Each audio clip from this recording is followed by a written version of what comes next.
Welcome to this very special edition of the KAJ Masterclass Live, the show which ensures that you profit from your time spent here with experts, either through their industry insights, information, or simply learning from them.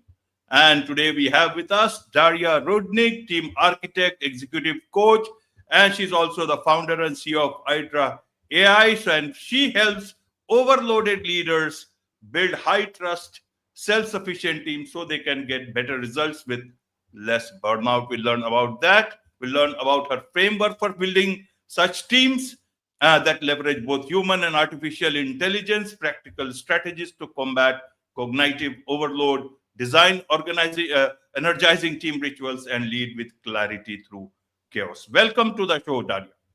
Thank you. Thanks, Ajay. It's great to be here. You are welcome. Welcome to the show, Daria. Welcome to India in this online form. And I'm sure not just in India, but a lot of people, a lot of organizations, a lot of leaders across the world will benefit from what we are going to talk right now. We'll talk about how they can build teams that thrive even in chaos. But before that, let's talk a bit about your journey, your background, your story, so that people know who they are listening to. Thanks. Well, my journey starts from my career started at Deloitte. And I was very lucky to work for amazing companies like Deloitte. And then I moved to chief people officer for mostly tech and telecom companies. And I've done lots of stuff there. I mean, you know that all in the corporate world, mergers and acquisitions, setting up offices in other countries, cultural transformations. And through that journey, I saw we've been through lots of huge disruptions. It was financial crisis for the banking industries, and then I was helping leaders go through wars and pandemic, and again many disruptions. And the new upcoming disruption that really is going to be change the workplace is AI. So while working with leaders as chief people officer and now as coach and consultant, I see how exhausted, tired, overloaded most leaders are. And why is that? Not only because of all the things happening around them, but also because they're trying to be good leaders for their teams. But instead of helping their teams, instead of helping, empowering their teams, they're actually taking the load and carry the load. And the teams become less empowered and leaders become overloaded. And I've seen the transformational change great teams can make on organizations when they build right, when they collaborate right. They can increase performance 3 or 4 times. And I've seen that happening. I've helped that happen. So that's kind of my story, starting from Deloitte up to chief people officer, now helping leaders build amazing, strong teams that can survive and thrive in change and in the era of disruption. Absolutely, absolutely, Daria. Great things leaders are doing. Let's understand it better. You talk about, leaders, overloaded leaders build high trust, self-sufficient teams. Means I want to understand this better. What are these leaders overloaded with? Where have they been overloaded with? Because great resignation happened recently. Were they so overloaded that they didn't notice this? Quiet quitting is very much on. Were they so overloaded that they didn't notice this? Then I want to understand what is it that they were so overloaded, except perhaps for, looking at the bottom lines for the board or for some of the top guys and beyond, and also looking at their own bank accounts. Was this that overload, or is it something beyond? Because it does not match. It does not match, the talk they are doing. Help us understand from that point of view, from the ground, so that we can talk and understand the real problem. Is it that they are the real problems and not the teams? Well, that is an amazing question, and I like your passion. There are lots of things happening, and most leaders, once you step into the leadership position, you face multiple leadership paradoxes. And one of the paradoxes leaders face is, okay, how do I make this organization sustainable? How do I make it grow? How do I make it profitable? And how I can support my team members, how I can be an empathetic servant leaders so that they can grow. And I work with middle to senior executive leaders. And okay, I'm biased. I'm a coach. People come to me for help. So it means they want to change. I know there are other people out there. But those who do want to change, they make one mistake. Instead of letting teams make their own mistakes, learn as they go, let them make decisions, they kind of think, I'll make all the decisions to help my team.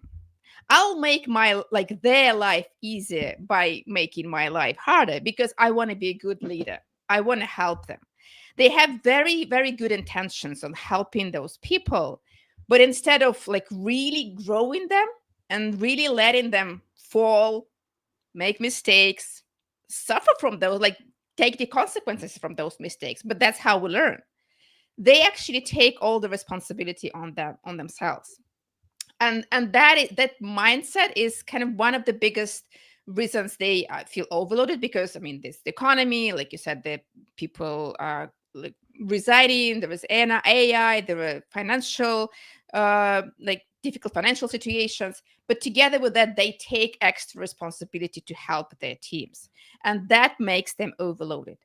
While what they can do and what they should do is stop trying to be a heroic leader and try to save the world or save the company or save their team. They need to step up, and kind of step away aside and let the teams do the work. It's hard because we never learn how to do that. Because, school is not a team, family is not a team, university is not a team. All the team projects we make in school, we do in school, people just suffer through them. They don't like them. No one teaches you how to work in a team. And that's why I wrote my book, Clicking, which is exactly about the 5 steps you need to make to build a strong team.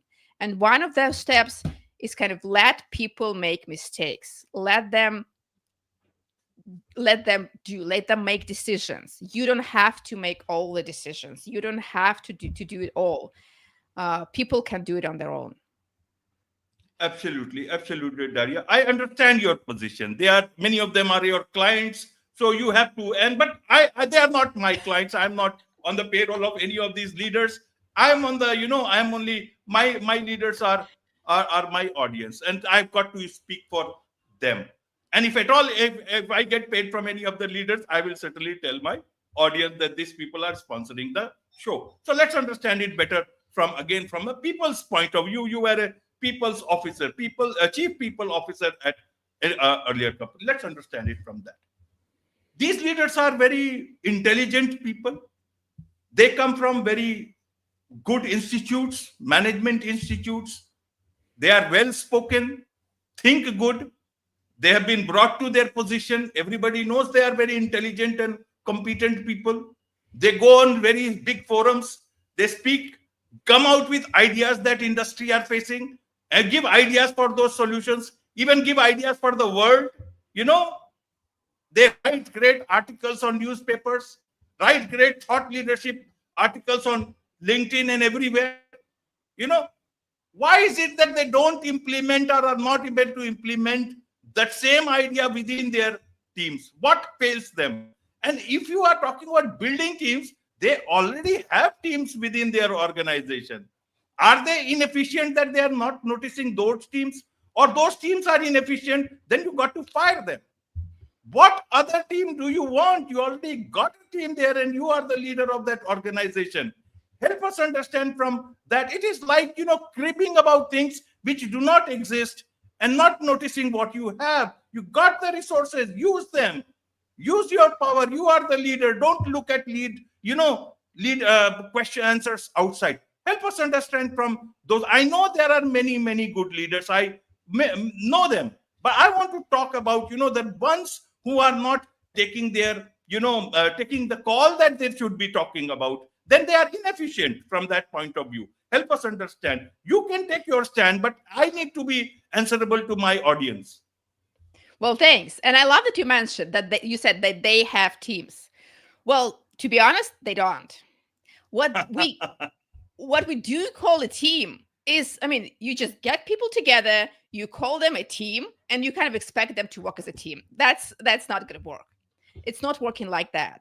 Most functional units, they're not teams. People just walk through the days and then wait to go home and be with their families and do what they like to do, because they are not heard, they are not visible, they don't understand what the hell are they doing there. I mean, what's the purpose of my work, how it's connected to the big organizational purpose. They don't know that, because to really be a team, like what is defined, how the team is defined? The team is defined by a shared purpose.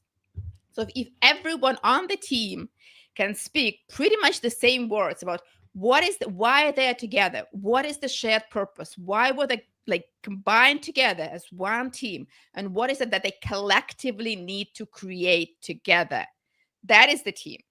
If you ask any person in the organization, like, why are you together? Because I am in the same org chart. We are in, like, we share the same square with same box on the org chart. That's not the team. So most kind of teams in organizations are not real teams. So the first thing is shared purpose. Like, everyone needs to understand what is the shared purpose for the team. Then you can call it a team if it's interconnected. If you have several people doing like different types of jobs and not talking to each other, that's not a team. That's a work group. I mean, a group of people working together, but it's not a team. They need to be interconnected and interdependent. So these are the main elements of the team. And for leaders to build amazing teams, again, they need to be a clear purpose. They need to be linking connections. People need to be connected between themselves and with external organization. And I'll tell you an example of a good leader who like went to forums and did presentations and wrote articles. She was she still is. She's a chief cybersecurity officer in the company. And she was really good with their teams. She gave one-to-ones, regular feedbacks for their team. But she was the only spokesperson from this team to the wider organization. Team members on this cybersecurity team didn't have a chance to go out there. I mean, they didn't really want it to, because she did all the job and they felt, okay, let her do the job. But like eventually they started to feel isolated. They started to lose, okay, how we're connected with the organization, how we like, what are we doing here? What's the benefit? What's the value of our work? All because she was the spokesperson. She was talking, she was taking too much because she wanted to help them. And they became disengaged. But once she stopped doing that, she let them go out there. She let them talk to the stakeholders. They became more engaged. So they got more work because they had to go to people and talk to them. They had to explain things. But together with that, they had meaning and they became more engaged. That was linking connections, is about connections between team members and with the wider organization. So that's like kind of one of the steps leaders can do to make a work group and move it to a real team. Absolutely. So let's look at the solution. Some you gave, but even at the cost of repeating some of the things so that it gets emphasized, what is it that leaders can do with present teams? Because see, there are top leaders, management, and then there are, people along in the hierarchy. You have been a chief people's officer. What's the job of a chief people? To make sure that the leaders get the team that they want. Everywhere you have got the human resource officer, chief human resource officer. It comes under CXO and all those things. Every year there are conferences. So many things are there. Means, why are they not getting the teams aligned with the vision of the leader or the management or the company itself? Is it that the leader has come from another planet and the team has come from any other planet, and that is why they are not able to communicate or understand each other? Where is the problem? Who should take? Where should the buck stop? Help us understand from there. And what is the option? Who has to find an option? The employee or the leader? Should the leader exit or should the employees exit? You are already removing a lot of employees, bringing in artificial intelligence. And many a times people are also talking about, why don't we automate the leadership itself? There was an experiment where CEO was made the AI CEO was made the leader, and it performed better than human leader. So should they leave out the leader and let the employees? Because AI is also knocking on your doors. So it's not only for employees, it's also for leaders. So we can't just keep on talking about people, whereas I may be very inefficient. Help us understand again from the solution point of view, Daria. Great question. And a great question, like, are they coming from different planet? No, the problem is they're coming from the same planet. The same planet where they used to be employees. They didn't have a good leader. They didn't have a good team. They know what they need to be doing, but they don't have the how. No one taught them how to build amazing teams. And I mean, again, you're absolutely right saying that AI is coming for them. AI is coming for managers. AI is coming for project managers, for those whose work is on delegation and control. That AI can do better than any human. What AI cannot do is, again, AI cannot build amazing teams. And to build amazing teams, there are 5 simple steps. Like, first is define the clear vision. Like, get together with the team, start talking, and define why you're here together. What's the meaning? What's the purpose of you being together? Make sure team members talk to each other, because what in remote and hybrid teams, team members talk to leaders, and that's it. They have one-to-ones, but they don't talk to each other. Make sure they talk to each other. The third point is have integrated work rules. Create a team charter. What are the team norms? How do you communicate? How do you send, what type of meetings are you having? Where do you communicate? On Slack, on WhatsApp, on email, on video, Zoom chat? What is that? How do you work together? The fourth one is collaborative decisions. How do you make decisions? Leaders don't have to make all decisions on their own. People can, and they can take ownership, and they can say, I'll make this decision. I'll do that. They can initiate that.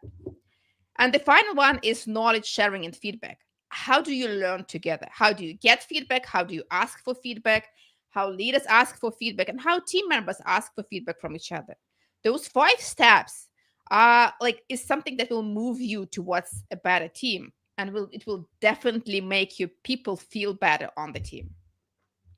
Absolutely, absolutely, Daria. You are doing a lot of work in this field. Do you think a lot of leaders have already lost their positions? Why? Because AI is coming very strongly. The new generation does not want this sort of leaders. They want leaders who care about them. They want leaders who know how these people want to work. They don't want all those washings, greenwashing and all those things. They want the real picture for them. Do you think, that is why I asked that, is it already too late for such leaders? Or is it, how do such leaders, or even the good ones, most of them are good, how do they get prepared, for the future, so that they have enough skills to deal with the new kind of workforce that is coming, and also deal with AI that will get integrated? It's already getting it integrated into yours. As you said, the future is already human plus AI. What should the leader do now? Time is running out for a lot of them. Time is running, absolutely. Research doesn't, we don't see yet the decline in managers' positions, but we will. There was a research by Harvard Business Review together with the GitHub, when they analyzed how work is changing. And then, what they found out is that, yes, developers can do more, but developers are not the ones to be replaced. The managers are. The managers who delegate and control, who bring no extra value rather than that. So it means that if you are a manager, you stop focusing on this bullshit, controlling people, what they're doing, but you start on building teamwork, building collaboration, making sure people feel engaged and motivated, making sure they have this autonomy in making decisions, making mistakes. That's your role, and AI cannot do that yet. We do see some decline in junior positions, and yes, AI will affect that. But we will see a decline in managers' positions. Managers will have to go if all they do is delegation and control. So they need to switch to making sure how people work together. And one of the biggest risks AI brings us, and what leaders need to monitor, is critical thinking, because we tend to over rely on AI and there's a cognitive offloading effect when you use AI too much without kind of critically evaluating the outputs. And if you don't do that and just use the output that AI give you as a final decision, again, I've seen examples. I worked with a team that used AI outputs and they became disengaged. They lost the spark. They lost the engagement because they were not engaged. And what leader did is like she ensured that people get together and discuss. Again, we talk about working together, collaboration together. So they discussed as a team AI outputs and critically evaluating them and making sure the decision is human decision, not AI decision. And that's how they managed to get the most out of AI automating work, but not delegating decision making, not delegating critical thinking. And they got the engagement back. Absolutely, Daria. And talking of AI within the systems, teams, recently I read an article about this whole word itself called work slop. What AI is doing is they are taking out a lot of things, and technically, anyone who is presenting whatever they had to present looks technically fine. But when you go through it, and which the supervisor goes through, finds that it is nothing, but you don't know how to prove it. Anything it's morally it might be wrong, but technically it is correct. So in that aspect, AI is not proving to be a solution. It is proving to be a problem. Do you think the future leaders will get more inundated with such sort of a problem? It's a big study. If you do a bit of search, I was aghast to see this whole thing happening and happening over and over again, that they had to come out with this report. How do you see this part of, that the future is AI, hybrid AI plus human? Again, human will be in problem because they thought that, AI will come, it will solve the problem if we remove the humans. But looks like humans will continue to stay with this sort of a situation called work slop. Yeah, I've read the article. Yeah, I read this article. And I'm sure, I mean, we've all seen that. We've all got those emails or messages written by AI. What? You read the words, but what? And again, it's not AI that's bad. Like you can give a hammer and people just can go smashing everything around with the hammer. It's not the hammer that's bad. It's that we do not know how to use it right. And again, what leaders together with teams need to discuss: how do we use AI? And when we talk about, again, one of the pillars of the click framework of building an amazing team, integrated work and work rules and norms is a very critical thing. So you get together as a team and I say, okay, how are we using AI? What are we using AI for? And how we evaluate the output? What should never be done with AI? You should never fire a person with AI. You should never have a kind of empathetic conversation. Use AI when you need an empathetic conversation, but you can use it for automation. And then in some parts, you need to take what AI gives you, and evaluate it critically, either by yourself or in a team settings.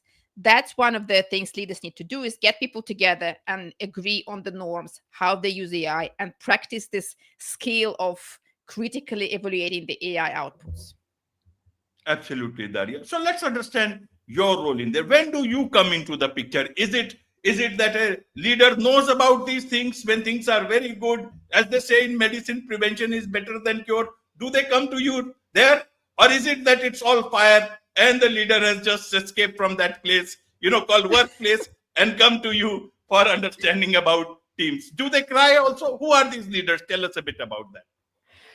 Well, I mean, I wish more people come to me at the early stage. And there were some leaders. I mean, I worked with a leader who just recently assembled a team a team that was responsible for a transformation for a huge, like, thousands of people organization, and they had to lead this transformation. And I need a strong team that can perform now. So we went through those 5 pillars with clear purpose, linking connections, integrated work, collaborative decisions, and knowledge sharing. We've done all that, and the team was set to go. That was kind of the ideal situation. It rarely happens. Very rare. In some cases, and in most cases, there is a leader and like the leader of a team. There's a leader has a leader subordinate, and like they make a lot of mistakes, or there are some issues, and leader is not fully aware of the problems, and I want to help that leader, because I mean, I believe that that leader can be a good leader, and they can grow into a good team. So in most cases, it's like that. It's either an owner of the company who wants the team coaching for the executive team, or it's I don't know, a department head who wants to support one of the teams on the organization. And in that case, like there was one case when an owners asked me to join. It was pretty hard work to talk to a leader of this team, like it's someone who really is in charge of the team, that they need help. But once we talk about the benefits for them, that they can have less work, they can breathe more freely, they will have fun, and they will love coming to work, and all the people would love coming to work, and they will like achieve the ambitious goals that the owners of the company set in front of them. That like then things start to move. Absolutely, absolutely. Let's understand it from your book. From your book, you showed you are the author of Clicking and also the co-author of the AI Revolution, and also the co-founder of CEO and founder of Hydra AI. Tell us about your book. Was it so easy to find these solutions for them? Means it is like someone else is creating the problem, and Daria has to create those solutions for them. Means, do they really want to listen? Who is this book for? Well, again, I wrote this book based on my experience as chief people officer, as now working with coaching consulting. It's actually like 15 years and 15 plus years of my work. I've seen amazing teams. Like I'll tell you an example that really like is stuck with me. Is when CEO, it was a telecom company, and this telecom company went through very hard times. They had like very hard times in terms of economy, and they had to cut costs. What traditional organization does when they need to cut costs? They say, okay, we fire this kind of people, we cut these processes, we do that, and we'll be fine. What this leader did is like he came to multiple organizations, multiple like units of the company, and this one, for example, was the contact center. So he came to this contact center, and he said, I know you're doing a great job in serving our customers, and they love talking to you, and you spend you make an extra step to helping them. But when your conversation is too long, like every minute costs us money.